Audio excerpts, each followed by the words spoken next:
fantastic chance at taking back the state governor's mansion this year. We have two very good candidates. We've already had Craig Fitzhugh up here to meet with us and heard his appeal to us. Today we have our other fantastic candidate for governor here today, the former mayor of Nashville. His name is Karl Greene, and I was able to sit down with Karl and have a meal last night and get to know Karl a little bit. Fantastic fella. I'm excited to hear what he has to say to us today, and I think that before the hour's over, hopefully we all can have a chance to shake hands and meet and greet individually. But let's welcome Karl and let's hear what he has to say.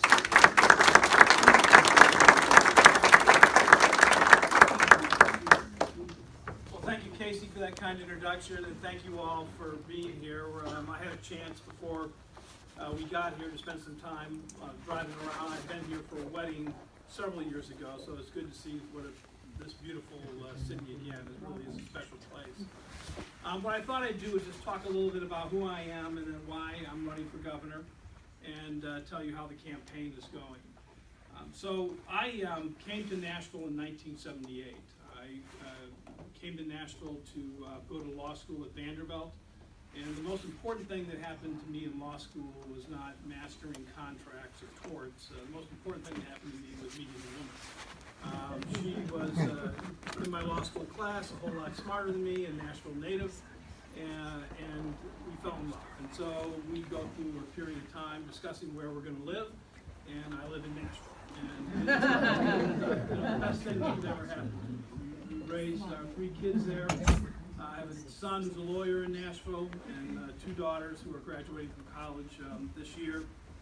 And Tennessee's been wonderful for us. When I got out of law school, after a little bit of time, I joined the public defender's office in Nashville as an assistant. I found that work to be very interesting. I always felt that it was important to make sure that people's rights were protected and that people had their day in court. But it also gave me, I thought, a good chance to get an understanding of issues about poverty, to understand issues regarding drug addiction, alcoholism, mental health issues. And so I worked as an assistant up to 1990, and then I ran for the job. And I was elected in 90, 94, and 98. And then in 99, Bill Purcell became the mayor of Nashville. And Bill and I had been, back in the 80s, assistant public defenders together. He likes to say we met in jail.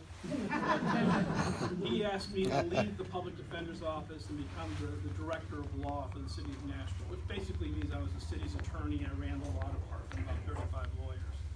And that was a fascinating job. You really get a good inside understanding of how the city works and everything. And so in 07, when Bill, we have 2-term limits, was not running for re-election, I thought, I've been working in the city for a long time. I have a lot of ideas I'd like to do, and so I decided that I'd get into the race for mayor. And so I left my job in early 07 and started campaigning. And one of my first memories of that whole process was early on, the Nashville City paper, which is a paper that used to be for free and it's kind of gone away, but they did this online poll. And it was totally unscientific. I mean, you just go online and you vote as many times as you want for whoever you want to vote for. But for us, it was like the first poll in the race. And so the poll comes out, and I'm dead last. I mean, I'm not, even worse than that, I'm like 5 or 4%. And I remember real well coming down one morning, my wife was having breakfast with my then 13 or 14-year-old middle child, Frances, and Frances could hear my wife and I talking about the poll. And her face got more and more concerned. She looked more and more worried. And she finally got up and she came over to me and she said, Dad, you can still drop out of this. You can still get out of this. Luckily, I didn't. I went on to win in September and became the mayor of Nashville in September of 07. And I had really 2 very different terms. My first term was, I came into office and Nashville was doing well, good, steady growth. But about 8 months later, we go into the Great Recession. And so that changed everything. We had to make some tough decisions how we were going to keep the city moving forward, at the same time balancing our budget. And so we had to cut most departments 15, 20%. But I had really clear priorities, the things that I thought that were important for the city to work on, which were public education, public safety, and economic development, we continued to work on it. We didn't cut schools, and we didn't cut the public safety agencies. So I thought if you did that, you'll be going backwards. And then we didn't stop working on bringing jobs and opportunity to Nashville. That's when we invested in the new convention center, which was, sort of got tourism taking off in a big way in Nashville. We were very aggressive about recruiting companies, and we invested in the city to make it a better place to live. Then on top of the recession in 2010, we had the flood of May 1st, which was probably the worst natural disaster we've had in Nashville in 70 years or so. And that event where we had about $2 billion of private property damage and hundreds of millions of dollars of public property damage was a big hit to the city. But to me, the story of the flood will always be the way the people of Nashville reacted. I mean, they got out on the street and volunteered. We had Hands on Nashville was leading an effort where we had 20,000 people or more within a week or two volunteering. Neighbors were helping neighbors. People were helping complete strangers. And so we were able to get up on our feet quicker than most places do. And we came out of the flood in many ways stronger. I would never wish anybody to go through it. I don't want Nashville to go through it again. But we kind of came through it. We thought, when the chips are down, we can look after each other, and we can help each other, and we can take care of things. So by the end of my first term, a lot of the things that we had invested in, the convention center, the hotels coming, the restaurants, new businesses moving in, the TV show Nashville started. We had the New York Times calls the It City, and the boom began, and the crane started appearing, which continues to this day. And so my second term was different. I mean, the second term was, we weren't rolling in money by any means, because we still had to make up for this time of the recession, but things were a lot better. And so we were able to do some things that I really wanted to do during my first term. We were able to move teacher salaries in Nashville from 33rd in the state to 3rd. We were able to invest millions of dollars in capital programs for schools. We were able to build new parks and greenways. We invested in open space, and we worked on our library. So it was a different time. So I always tell people, if you run for mayor, and if you get 2 terms, take the tough one first, have a little more fun in yourself. Since I left office, I've been teaching. I've been teaching at Belmont University, and now I'm doing this full time. And the reason I'm running for governor is this. I am convinced that the people of Tennessee want a governor who is going to be pragmatic, have common sense, kind of a get it done, work on issues that really matter to people. I think the experience of being a mayor, where when I ran for mayor of Nashville, I didn't run in a partisan election. I mean, I had to get Democrats, Republicans, independents to support me. And when I'm doing the job, and when someone's mayor, you don't do it along party lines or along ideology. You do it, what's going to make this a better place to live? What's going to make life better here for the people? And I think that's the approach people want from their governor. And so if you look at our past 2 governors, coincidentally, and it's good for me, both are former mayors. I think Bill Haslam as mayor of Knoxville, Phil Bredesen as mayor of Nashville, brought that same approach to the job. The issues that I think are on people's mind are, number 1, public education. I think that's the overarching issue for our state. I mean, we've got so much going for us, and we have such a great future, I think, that if we get the public education piece right, then we're going to be in good shape. Governor Haslam, Governor Bredesen deserve a lot of credit for the work they've done. They've worked hard in this area. They've been willing to push the envelope, and we've made progress. And we need to be a state that is producing more college graduates. We also need to be a state that recognizes not everyone will go to college.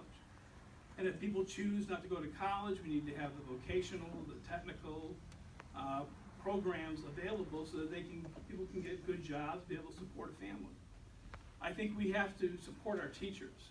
I think we need to be sure that we're paying our teachers enough that we're able to keep them working as teachers and keep them in our communities. One of the issues I hear as I travel about the state is particularly in rural communities that have a hard time keeping teachers who get offers for much better salaries, often within the state, but also from out the state, and they leave. And it's a real problem for some communities to find teachers in advanced math and in sciences. And we got to find programs that will keep teachers in these communities, and we got to find ways to pay them better. So to me, education is a thing that should be the top priority, and I think it's connected to everything else.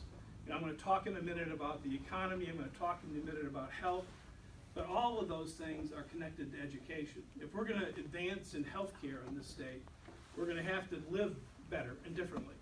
You know, we are, I think, 43rd in the country on almost all health indicators. You know, we're worse in some areas when it comes to breast cancer, diabetes, obesity. Right down the line, we are in the bottom 10. And the answer to that long term is having more education about how to live better. And I think the economy, you've got to have the workforce that's there that can handle the jobs that are coming in to the state. All right, so in terms of the economy, I'm a big believer that you've got to have a strong private sector that is producing jobs and creating opportunities for people to get ahead, to advance in life. You know, for me, at my age, one of the great things about, for instance, what's going on in Nashville is that our kids want to come back there because there are jobs, there are opportunities, and that needs to be taking place around the state. And when you have an economy that is doing that, that is growing, that is creating opportunity for people, you're also creating revenue that you use to have a better education system. You're creating revenue that allows you to invest in healthcare. I think we have to, in terms of economic development, find the areas of the state that need help and concentrate our efforts there. You know, things like rural broadband is vitally important.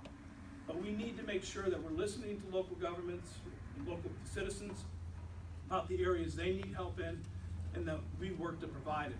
You know, many portions of the state right now are just booming, but there are other parts of the state that aren't doing as well. We need to help those. Now, in terms of healthcare, I've already mentioned the challenges Tennessee faces in terms of health indicators and how we're not doing as well as other places. But one of the biggest challenges we face is this whole issue around Medicaid expansion and the failure to do that. I am convinced that by not doing Medicaid expansion, that was one of the biggest mistakes the legislature has made in recent times.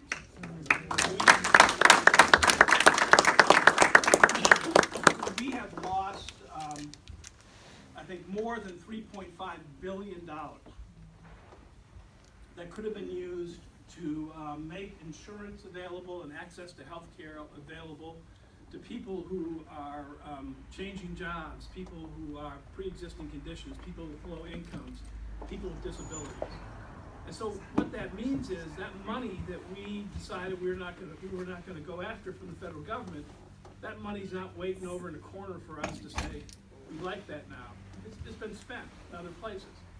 And what happens is you have people now who may have the need for health care, but they're afraid to seek it out because they can't afford it. And that's not a good situation. Or you have people who need health care and they get the health care and then they face bankruptcy or financial ruin because they have to pay for it. And they don't have any insurance. Or you have people who get health care and there's no reimbursement for the hospital. So as a result of that, in Tennessee, we have seen 10 hospitals close. One just closed 2 weeks ago. And we are second in the country, only to Texas, in the number of hospitals that close. Now, this has happened largely in rural and small towns. And, you know, what that means to a community, when you stop and think about it, is, you know, well, number one, what it means is if you live in one of these communities where the hospital's closed and you have a heart attack or you have appendicitis, you're 30 to 40 minutes away from the hospital. And whatever emergency care you're going to get is going to be in the back of an ambulance. And you're that much further away from your issues being taken care of. But it also means that it's hard to keep people living in your community. It makes it harder to maintain a strong sense of a community. You know, when you think about a town, what do people care about? They care about their historic buildings, they care about the schools, they care about the churches, and they care about the hospital. It's harder to attract people to live in your community. Tennessee benefits from a lot of people who want to retire here. It benefits from people who want to come here and start an entrepreneurial home business. Those people probably are not going to come when there's not a hospital. And then when you think how hard it is to recruit a business to come when you don't have a hospital. Right? Those challenges are immense. Right? So I think the next governor, you know, I think now the legislature should be doing everything it can to expand Medicaid. I don't know where we're going to be in terms of the Affordable Care Act or whatever in January of next year. But the next governor is gonna have to be an advocate for us to get our fair share of Medicaid dollars. The next governor is gonna have to work with nonprofits and with the hospitals to find ways to extend those dollars we get as far as we can to give more health care in the state. And to work hard with rural communities to find solutions to their hospitals that are disappearing. Look, I have been now, I can say after yesterday, I have been to Mountain City and I have been to Memphis. I've been clear across the state and I've been to 78, 79 counties. It's a beautiful state, it really is. You know, the natural beauty here is just incredible. And one of the things we need to do is make sure that we preserve that. I mean, people come to Tennessee to live and work for a lot of reasons, but a big one is the natural beauty. And having clean air and clean water and having great state parks are all part of that. We need to maintain that. But we're an incredibly lucky state in that we've got a great location. We've got generally temperate weather, generally.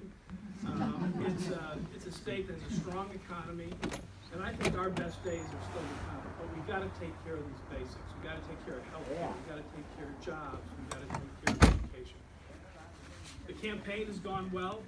You know, I can tell you that the polls have been good in terms of the Vanderbilt's done statewide name recognition polls. It's Diane Black is #1, I'm #2. MTSU has done state favorability polls. We're tied for first, Diane Black and myself.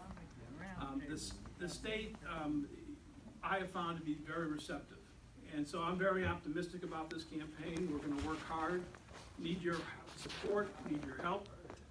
There's something going on. I mean, clearly, I think you can look at elections that have occurred within the state. You can look at elections that have occurred around the state of Tennessee, Virginia, Alabama.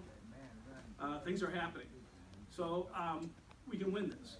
And I'm thrilled that Governor Bredesen has gotten to the Senate race. I think that will also make the Democratic case even stronger. So thank you for giving me this time, and thank you for allowing me to speak.